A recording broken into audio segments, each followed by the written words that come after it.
Hello friends, welcome to विज्ञान तक।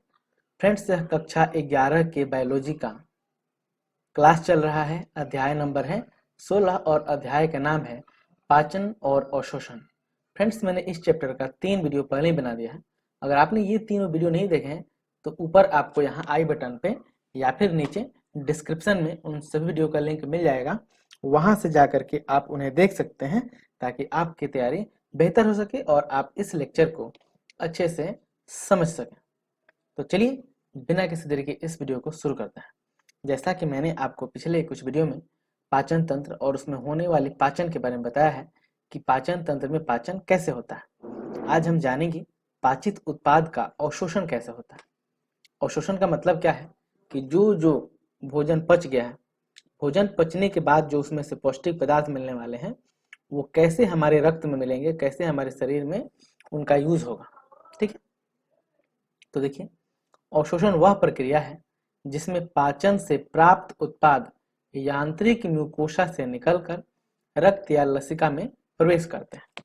ठीक है, मैंने वही बताया। म्यूकोसा आपको मैंने बताया था, आहार नाल जो 4 परत का होता है उसमें जो भीतरी परत होता है म्यूकोसा कहता है, और म्यूकोसा द्वारा ही अवशोषण होता है। तो अवशोषण क्या है? जिसमें पाचन से प्राप्त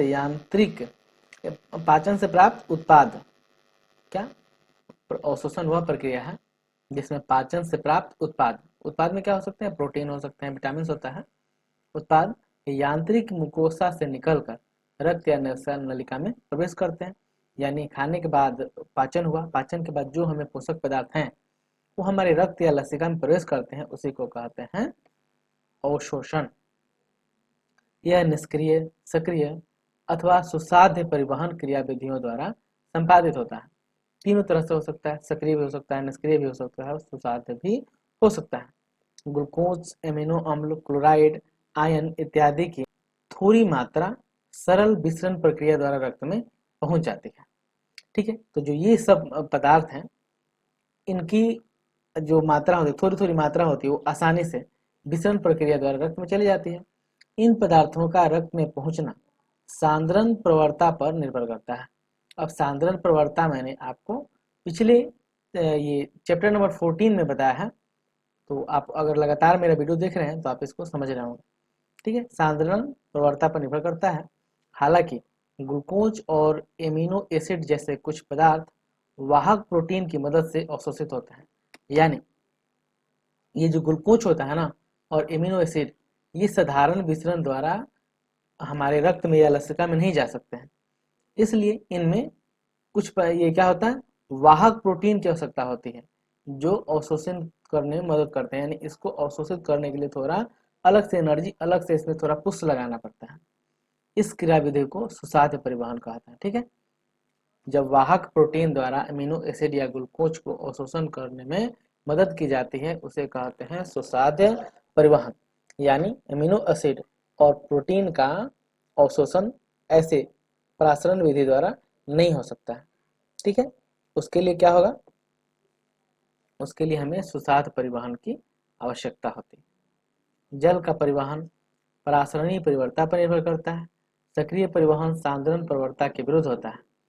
इसके लिए ऊर्जा की आवश्यकता होती है। ठीक है, तो जो सक्रिय परिवहन है ना वो ऐसे नहीं होगा। जल का तो जो परिवहन है वो आसानी से हो जाएगा, वो परासरणी परिवहन पर निर्भर करता है और वो आसानी से अंदर प्रवेश कर जाएगा। लेकिन जो सक्रिय परिवहन होता है ना उसमें ऊर्जा की आवश्यकता होती है। याद रखिएगा, सक्रिय परिवहन के लिए ऊर्जा की आवश्यकता होती है। विभिन्न पोषक तत्वों जैसे एमिनो अम्ल, ग्लूकोज और सोडियम आयन का रक्त में अवशोषण इसी विधि द्वारा होता है।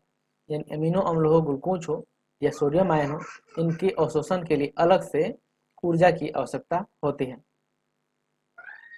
वसा अम्ल यानी वसा अम्ल और ग्लिसरॉल अविलेय होने के कारण रक्त में अवशोषित नहीं हो पाते हैं। ठीक है, तो ये दोनों क्या होते हैं, रक्त में इनका अवशोषण नहीं हो पाता है। सर्वप्रथम वे विलेय सूक्ष्म बूंदों की समाविष्ट होकर आंतरिक म्यूकोसा में चले जाते हैं। सबसे पहले छोटे छोटे बूंदों में बन करके कहाँ जाते हैं? आंतरिक म्यूकोसा में जाते हैं, जिन्हें मिसेल कहते हैं। ठीक है, क्या कहते हैं? मिसेल कहते हैं।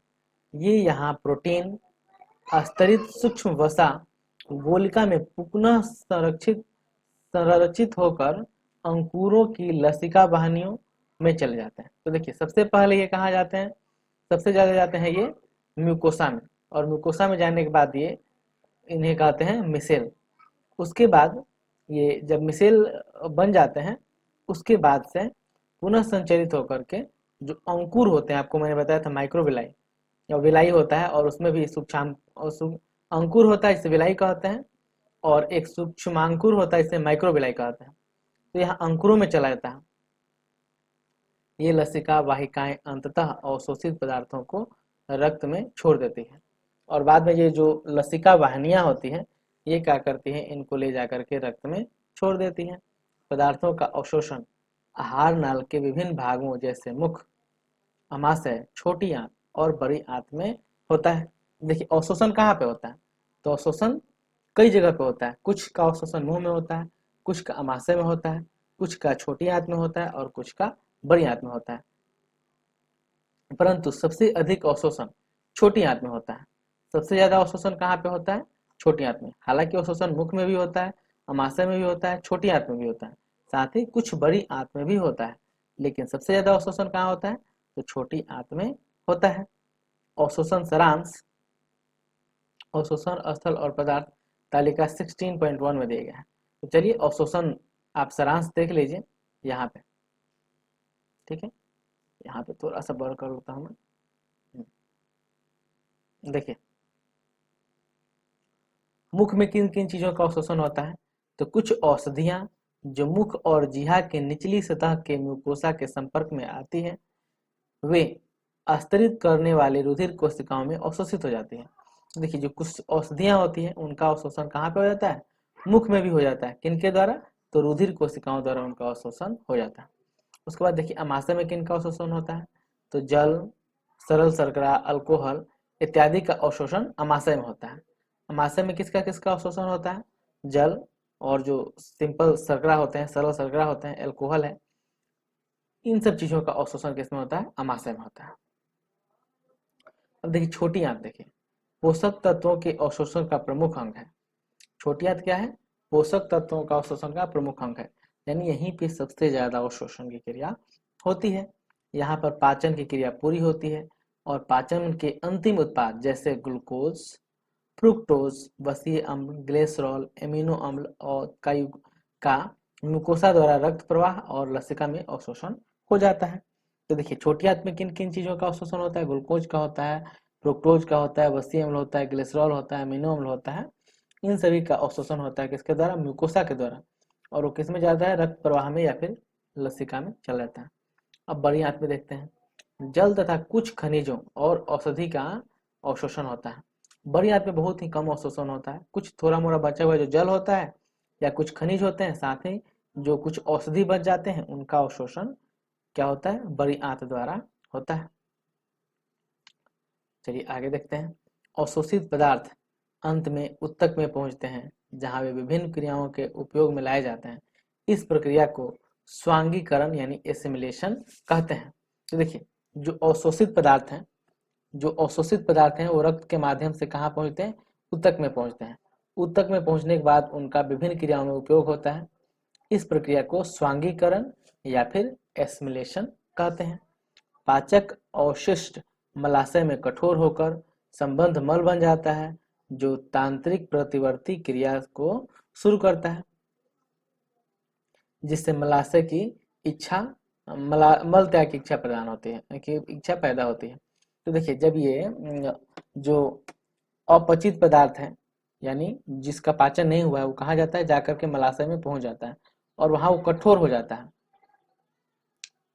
ठीक है, कठोर होकर के क्या बन जाता है, मल बन जाता है, टॉयलेट बन जाता है।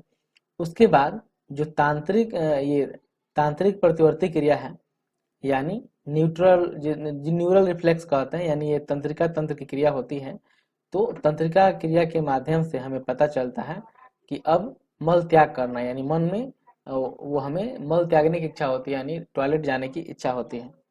ठीक है, मल द्वार से मल का बहिक्षेपण एक ऐच्छिक क्रिया है, जो एक बृहद क्रमाकुंचन गति के पूरी होती है। तो देखिए यहाँ पे जब मलाशय में टॉयलेट चला जाता है, यानी मल मलाशय में पहुंच जाता है, तो मल त्यागने की इच्छा तो होती है, लेकिन हमें मल त्यागना है कि नहीं त्यागना है, कितना देर उसको रोकना है, ये हमारी ऐच्छिक क्रिया, यानी हम लोग चाहें तो इसको थोड़ा सा रोक भी सकते हैं। ठीक है, उसके बाद यह बृहद क्रमाकुंचन गति से क्या होती है, मल का त्याग हो जाता है। यानी इस तरह से क्रमाकुंचन, यानी एक बार दबना एक बार फूलना, एक बार दबना एक बार फूलना, ऐसे करके क्या होता है, मल का त्याग होता है। चलिए अब जानते हैं पाचन तंत्र के विकार के बारे में। ठीक है, तो पाचन तंत्र के विकार और अनियमितताएं।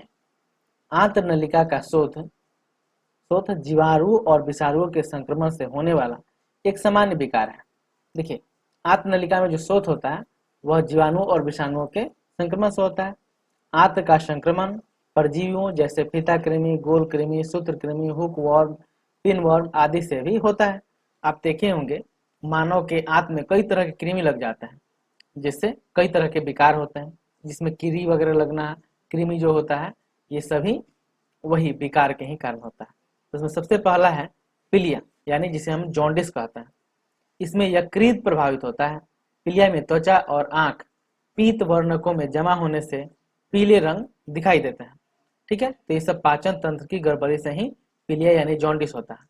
इसमें क्या होता है कि त्वचा और आंख पर जो पीत वर्णक होते हैं वो जमा हो जाते हैं, जिससे वो रंग पीला दिखाई देने लगता है।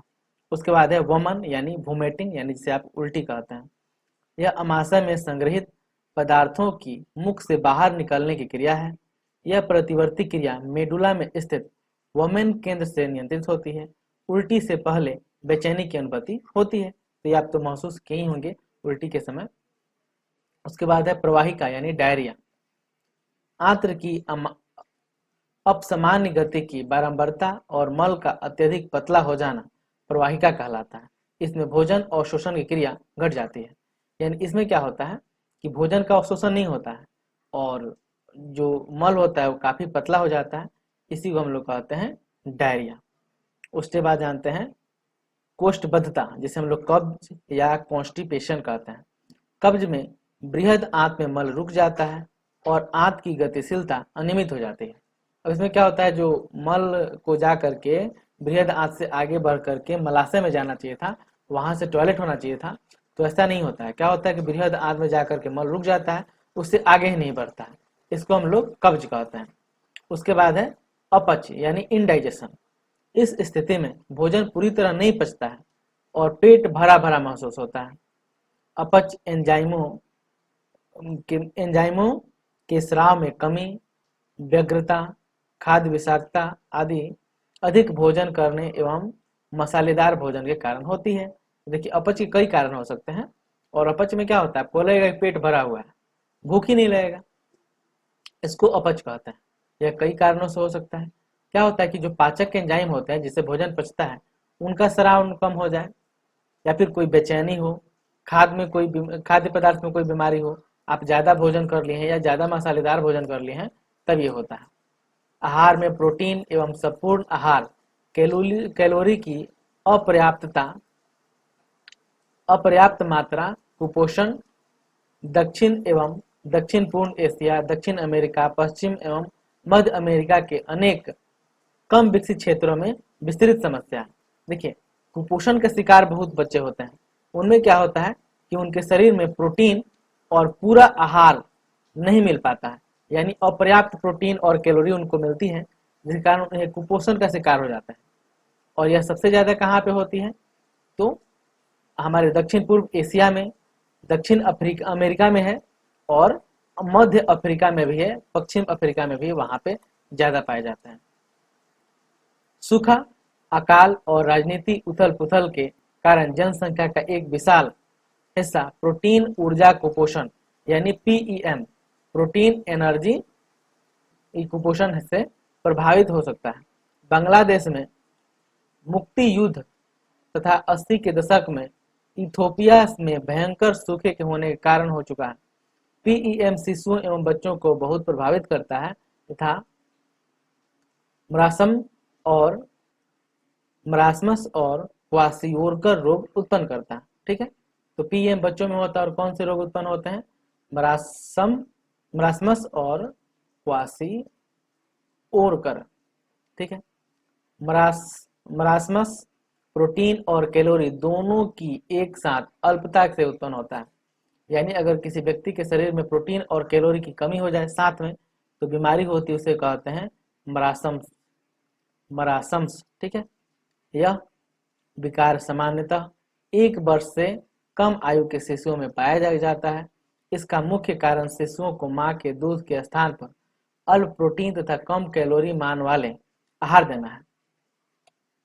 क्या होता है, जब बच्चों को लोग खाना खिलाने लगते हैं लेकिन माँ का दूध नहीं देते हैं, तो इस स्थिति में क्या होता है, जब बच्चे को माँ का दूध नहीं मिलता है तो उसके शरीर में प्रोटीन और कैलोरी की कमी हो जाती है, जिसके कारण उनमें ये मरासमस बीमारी हो जाती है। इसका मुख्य कारण प्रायः कम अंतराल में पुनः गर्भधारण अथवा शिशु को जन्म देना है, जबकि बड़ा बच्चा बहुत कम आयु का ही होता है। यह तभी होता है, मतलब ज्यादा चांसेस का यही है कि जल्दी जल्दी बच्चे उत्पन्न होते हैं। तो इससे क्या होता है, जो बड़ा वाला बच्चा होता है उसको दूध कम मिलता है। इससे क्या होता है कि बच्चों में कुपोषण होने का शिकार रहता है। इसीलिए 2 बच्चों के बीच में अच्छे खासे समय का होना आवश्यक है। मरासमस में प्रोटीन अल्पता के कारण वृद्धि मंद तथा उत्तकों की प्रोटीन का विस्थापन अत्यंत, कृशकायी शरीर एवं हाथ पैर अत्यंत पतले हो जाते हैं। त्वचा शुष्क, पतली और झुर्रीदार हो जाती है। इसमें क्या होता है, बच्चा का जो हाथ पैर होगा वो पतला हो जाएगा, बच्चा सूखा सूखा दिखाई देगा, ऐसा होता है। झुर्रीदार हो जाएगा, उसमें लगेगा कि मुरझा गया है, झुर्री पड़ जाएगा, यानी त्वचा सिकुड़ जाएगा। वृद्धि की दर एवं शारीरिक भार बहुत अधिक घट जाता है। जो बच्चे का वजन होता है वो बहुत कम हो जाता है। मस्तिष्क की वृद्धि एवं विकास भी बहुत अधिक मंद बढ़ जाती है। उसके कारण भी क्या होता है, सबसे बड़ा असर होता है कि जो उसका दिमाग है उसकी वृद्धि नहीं हो पाती है, बहुत स्लो दिमाग हो जाता है। मानसिक क्षमता भी असंतुलित हो जाती है और उसका जो मानसिक क्षमता है सोचने समझने की, वो भी कम हो जाती है। क्वासिओरकर प्रोटीन अल्पता से उत्पन्न विकार है। यानी क्वासिओरकर क्यों होता है, जब प्रोटीन की कमी हो जाती है तब। जिसमें प्रोटीन की कमी तो नहीं होती है,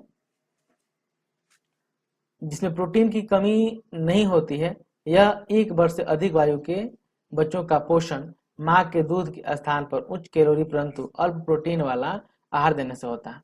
देखिए यहाँ लिख रहा है जिसमें प्रोटीन की कमी तो नहीं होती है, यदि प्रोटीन की कमी होती है, ठीक है, क्या होता है, क्वासिओरकर में जब प्रोटीन की कमी हो जाती है तो क्वासिओरकर बीमारी होता है, और यह जनरली 1 वर्ष से अधिक बीमारी बच्चों को होता है।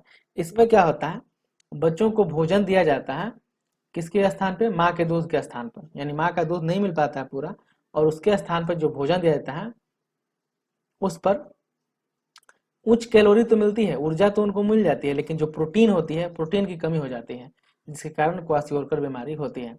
मरासमस की तरह ही क्वासिओरकर में भी मांसपेशियां लटक जाती है, हाथ पैर पतले हो जाते हैं तथा वृद्धि एवं मस्तिष्क का विकास रुक जाता है। इसमें भी सेम होता है, हाथ पैर पतले हो जाएंगे, हाथ पे झुर्रियां पड़ जाएंगी, चेहरा सूखा सूखा हो जाएगा, मस्तिष्क और पूरे शरीर का विकास रुक जाएगा। परंतु मरासमस के विपरीत त्वचा के नीचे कुछ वसा शेष रहती है, परंतु शरीर के विभिन्न भागों में अत्यधिक शोथ एवं सूजन दृष्टिगोचर होती है। अब इसमें कहीं कहीं पे आपको त्वचा में सूजन हो जाएगा, फूल जाएगा और हाथ पैर पतला हो जाएगा। ये होता है क्वासिओरकर। ठीक है, इसके साथ ही फ्रेंड्स यह वीडियो समाप्त होता है, यह चैप्टर भी समाप्त होता है। यह पूरा चैप्टर आपको कैसा लगा है कमेंट करके जरूर बताइएगा। कोई शिकायत या सुझाव हो उसे भी कमेंट बॉक्स में लिखिएगा। ठीक है, यह वीडियो देखने के लिए आपका बहुत बहुत धन्यवाद। बाय।